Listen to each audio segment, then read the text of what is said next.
This is the Digital Shelf Insider podcast of Metrics Cut.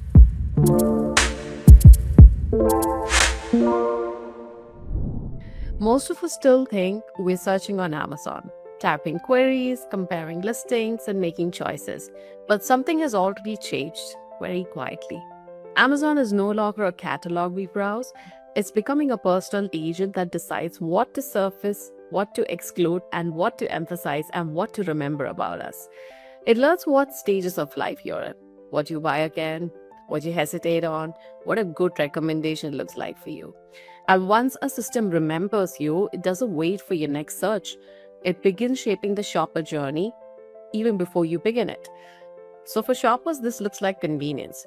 For brands, this is the new battlefield because visibility is no longer starting at the results page. It starts inside the reasoning layer that decides who gets considered at all. I'm talking about Amazon Rufus here, and this is why I feel this conversation really matters. Not just to decode how Rufus works, but to understand what this means when Amazon begins thinking like an agent and not indexing like a search engine. Hello and welcome to the Digital Shelf Insider podcast of Metrics Cut, a space where we examine the next wave of commerce, how it's being shaped on the shelf, but in the logic that decides who reaches the shelf. So to help us unpack the shift, we're joined by someone who isn't just observing Rufus from the outside, but studying its reasoning architecture, like I mentioned before, from within. Max Sinclair, he's the founder of Azoma, is joining us today. And there's a new white paper, which you all should surely check it out. I'll add it to the show notes as well, called The New Rufus, Reason, Research, and Remembrance, that's out there, co-authored by Azoma and Andrew Bell. Huge shout out to Andrew Bell. Great content coming out on LinkedIn, great updates coming out on LinkedIn on how Rufus is actually evolving. And this publication extensively breaks down how memory, context, and external authority signals are already influencing which products Amazon Rufus puts forward first. So let's welcome him. Hi, Max. Welcome to the podcast. Thank you so much for taking out the time. How are you doing today? I'm good. How are you doing? I'm good too. We're talking about Rufus. The white paper is so brilliantly done that you've put out here. How does it play out for brands? Sure. Firstly, I have to say I can't take credit myself for the Rufus paper. It was produced by my team and Andrew Bell. So we do a lot of research here at Azoma into how AI is changing e-commerce. So we are currently writing one similar to what you read there on Walmart and ChatGPT. My co-founders are PhD in postdoc in AI. We have a great team of AI researchers who helped to write these papers. I guess my meta view on Rufus is that Amazon in the last 20 years built the best website for e-commerce. Right. And in the next 10 years, they're going to build the best agent for e-commerce. And I used to work in Amazon. I worked there for 6 years, so I understand the culture of the company. But also, if you listen to Andy Jassy, who, I don't know if you want to accelerate at the Amazon conference in Seattle, he was on stage and he was asked about AI. And the first thing he talked about was Rufus. Then he talked about AWS and the ad suite they built, like the video generation stuff and all this kind of stuff. But the number one thing he talked about is Rufus. And I think that talking to my ex-colleagues at Amazon, they are super motivated by the challenge that this Shopify / Walmart / ChatGPT brings to them. Like, it's an existential crisis to Amazon of like, who they could no longer be the best shopping destination on the internet if they don't radically change. And that is Rufus. So what is happening with Rufus like today? And what did we discuss in the white paper? I think broadly in my mind, they are fast following ChatGPT. So they have launched the personalization, as you discussed. They have launched reasoning. They have launched citations, so going to external sources to help inform the answers in Rufus, as well as obviously the reviews and the content of the product listings. So the key takeaway that from my perspective on the white paper that we produced was that Rufus adoption is climbing. There was recently an article in the Business Insider that said that it's delivering 700 million more revenue to Amazon for increased conversion. So the experiment is working. They're betting more and more heavily on it. It's more and more featured on the website. And broadly, the technology, I think, is 3 to 6 months behind ChatGPT at the moment. If you compare your experience with talking to Rufus, and maybe less so now, but like a few months ago, it felt like talking to GPT-3 rather than talking to GPT-4 or 5, right? It was a bit stilted and a bit robotic. Yeah. It's a lot more natural now. Obviously, Amazon they own 50% of Anthropic, I think, or some level. They've invested a lot of money in Anthropic, which I actually think is a better base model than OpenAI have. It's more, anyone who's used Claude would probably maybe would agree with me that it's right spec. They understand slightly better. It feels more human Claude than ChatGPT to me. So yeah, they're launching basically a raft of features, memory, citations, the reasoning, which are mirroring ChatGPT, and they're 3 to 6 months behind. But I think ultimately they'll build the best agent for shopping. For sure. And I think great times to be alive. Yeah.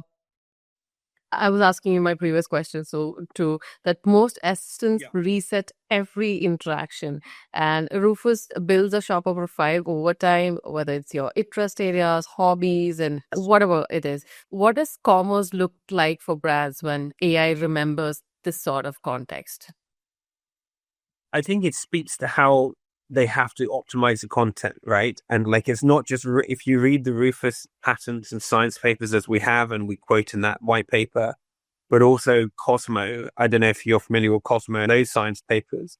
Basically, my team has read pretty much every single science paper available in Amazon Science related to search and agentic AI is in the 2 categories they have there.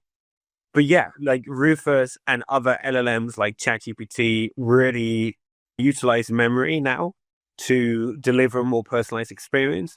And therefore, if you are a brand or a retailer, in your product listings, you need to talk about who your audience is, right? This is one of the key things you need to be doing. You need to talk about what the goal of the product is. So like, what does someone achieve when they buy your product? And who that audience is, like specifically, we work with David Protein, and they're targeting a range of audiences actually, but basically people looking for post-work pre-gym snacks, people yuppies, so typically men in their, let's say, late 20s, 30s kind of age range, but also the parents of such folks, maybe slightly younger, I hope, but parents of that kind of people who are, so you need to talk about that on the product listing for sure. That's a really key learning and that we've had, helping our customers to increase their rank in Rufus and their bestseller rank on Amazon, is addressing the audience, because it absolutely is, as we discussed in that white paper, like these AI engines have memory and they know each individual who talks to it, and they try and show like more and more personalized responses. And I imagine one day Amazon was going to look totally different for each individual who uses it, because it'll be super personalized on their preferences. How challenging is this process? As in, for brands, they would have like thousands and thousands of SKUs, the bigger brands. So where do they begin? How can it, like, there was a technical way of doing PDPs earlier. Now they have to switch it to more contextual relevance. How does that happen? Yeah. Well, the short answer is they can use a Zoma, and this is what we do, right? But broadly, like, I think it's quite funny. I think early on in this AI wave, let's say we've been doing this since me and my co-founder started working on the business in 2022, right? Actually, before ChatGPT.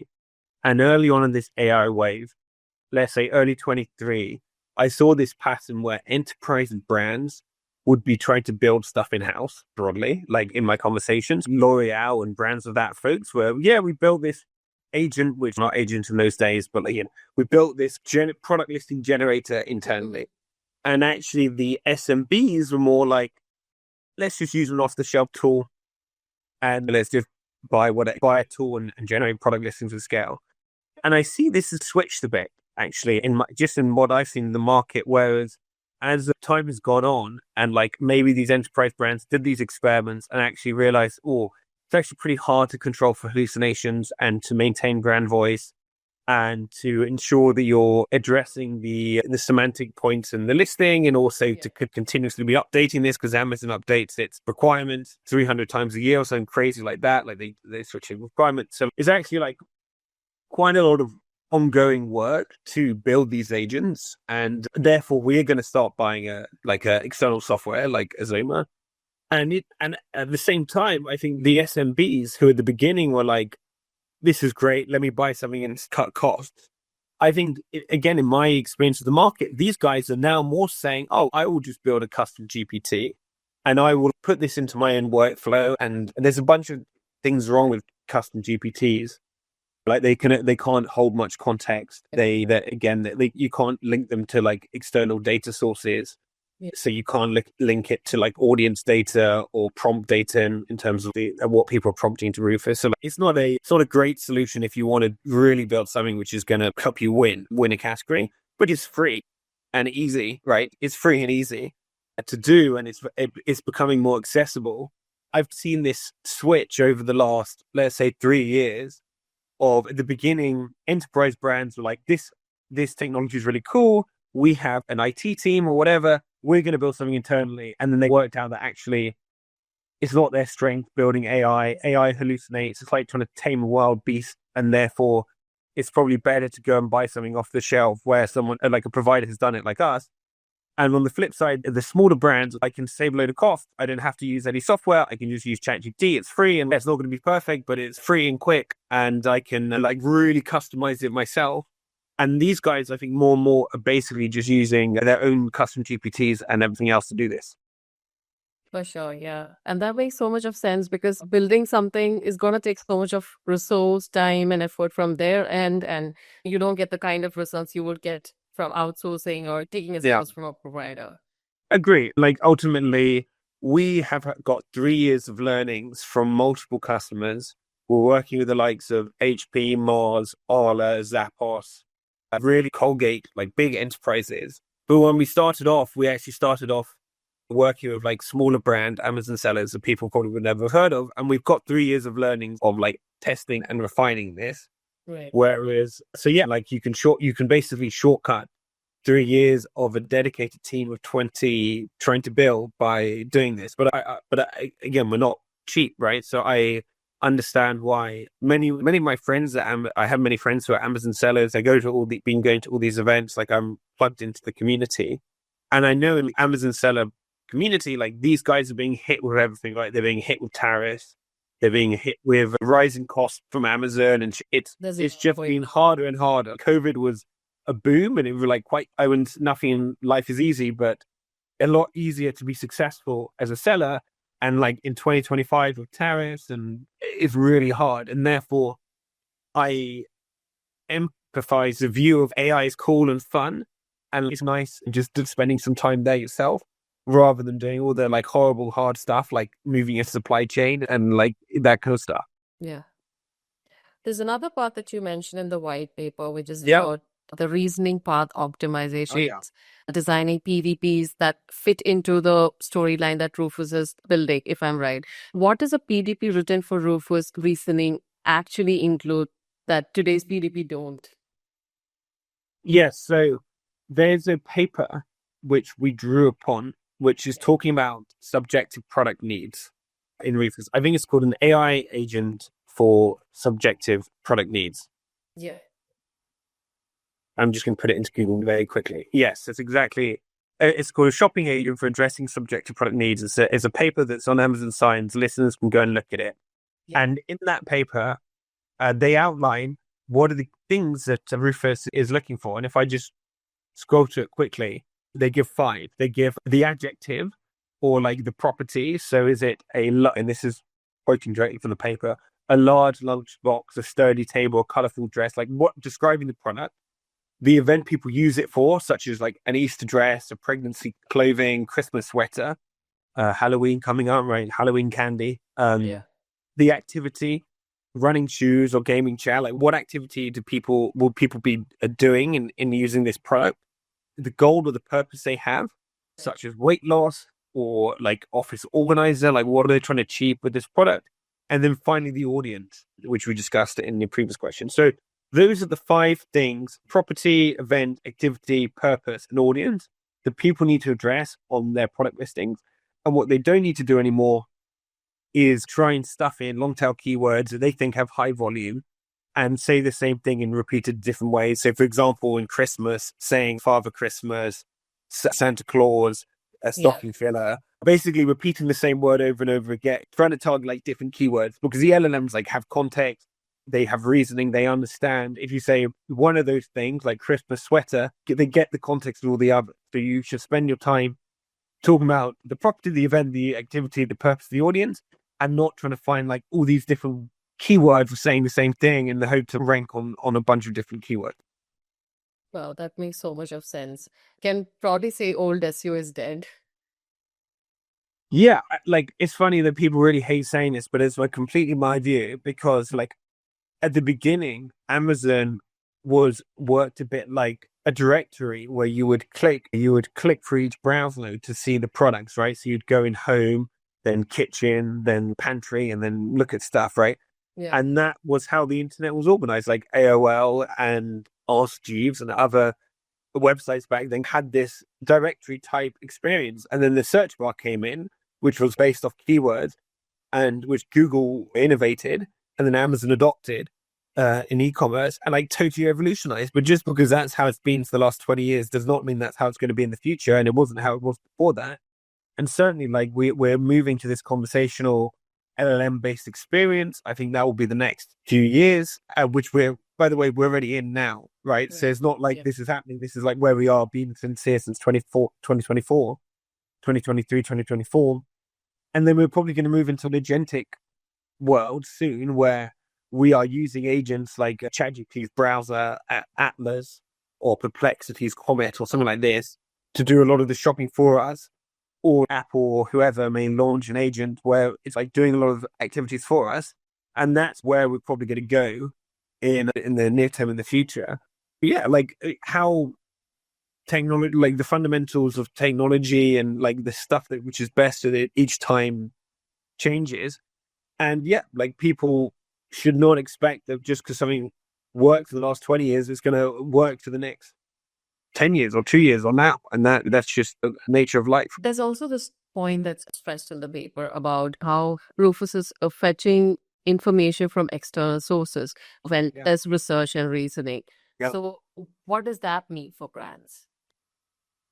This is really fascinating that like Amazon are going to external sources, even when they have the best data. They have all the reviews data, they have all the product listings data, but they're still going to external sources. And it's really helping to get, and this is part of what we do at Azoma, is helping brands to get cited where Rufus is going to. So we will collect the data of where Rufus is citing and we'll help our customers get into those places. And that helps to increase their visibility in Rufus. And I think this is more what I was saying at the beginning, which is like they are, first of all, LLMs need to be trained on good data. And I think more and more like these publications, journals, where the New York Times does a taste test and determines that X is the best tasting thing. And it's a genuine publication and they have their revenue model selling their subscription to users. And therefore, this is a genuine taste test for those paying, subscribing users. And also maybe they'll charge the LLMs like Rufus and ChatGPT in the future as well for access to this data. Yeah. But like, we're going to need human data. LLMs are going to need human data because a lot of this stuff is AI generated, right? Like product listings are going to be AI generated. Even Amazon does AI generated product listings. So like AI needs to be taking its source from a trusted place. And that's why I think publications and like traditional institutions and traditional journals are going to be really important in this future because the product listings are AI, the Reddit is AI, LinkedIn is AI, like all social media is, or all collaborative, let's say like Wikipedia, anything which has got lots of people collaborating is basically just going to be AI in the future because it's a lot quicker to pump out loads of content. And therefore they're like safe space where of trusted information will be these journals, like these citations, which is why Rufus is going there. And it's similar to ChatGPT, really, like from all of all of the data we've collected, it will go to like Business Insider, the Tech Radar, Like it'll go to the top places for their category. So I was talking about HP and laptop, but if you're talking about like candy or wherever, it's going to go to the where you would think is the best source. It will go there and it will bring that information into its answer alongside obviously the product listings and the reviews and the other elements. The interesting part of this conversation is that all this while I've been stereotyping Rufus as just a shopping assistant. And after this conversation, now I'm actually thinking it's so similar to ChatGPT. Can we just say an indirect competitor? Amazon is building something within its ecosystem, like really strengthening its AI capabilities with Rufus. Yes. Yeah. I think ChatGPT like Sam Altman has said this many times, like ChatGPT will be a personal assistant. And what he has said is that ChatGPT won't just be something that you prompt and it prompts you, it responds. It will prompt you. It will like help. It will remind you when you need to do something. It will help you. It will be very personalized. And it'll be like having a personal assistant, like a super personal assistant, right? That's the future that they envision for ChatGPT. Yeah. And Rufus is the same thing. It's going to be like your shopping personal assistant. But it's going to understand you deeply. It's going to be super personalized. It's going to check all the citations. So if you're buying a laptop, it's not just going to check like Amazon and Amazon reviews, but hey, like they've got a great load of data there. It's also going to check like what Tech Radar and GQ are saying are the best laptops. And like a professional journalist has sat down and done testing or whatever and tested the speed and said, oh, this one's the best. Then it's going to like also bring that into its answer as well. So yeah, I think they're both are trying to build personal assistants. Obviously, like ChatGPT's general purpose and Amazon's is vertical focus on shopping. And that's why I think Amazon's going to be the best because they have that focus. They have all the data of the reviews. They have that network of all the sellers, such great selection, and they have a physical infrastructure to get it to you in one day. So Amazon are going to have the best shopping agent in the AI world, and I'm sure of it. And I think Rufus, if we're having this conversation in 6 months, would be markedly better than ChatGPT for shopping. And I think it probably already is, to be honest. Like we text both. We have customers who are helping with ChatGPT shopping. But of course, like Rufus has far more volume. It's far more tailored to that. ChatGPT is amazing and we love it, but it is general purpose at the moment. So true. My questions are on the same line. The final question that I have for you is what Rufus is going to be in the next 6 or 12 months? 12 months must be too long to even go there, but yeah, like 6 months. The CTO of Walmart says that they're going to get rid of the search bar entirely of Sparky, right? Yeah. I think at some point it doesn't make sense to have Rufus separate to the search bar. I think at some point it's going to be combined. And I don't know if this is obviously the reason they're not doing this now is probably because it destroys a 60 billion ad business which I think eventually they'll be very comfortable. Andy Jassy will be very comfortable to do this because they'll say, look, I'm making trillions of dollars of AI from AWS.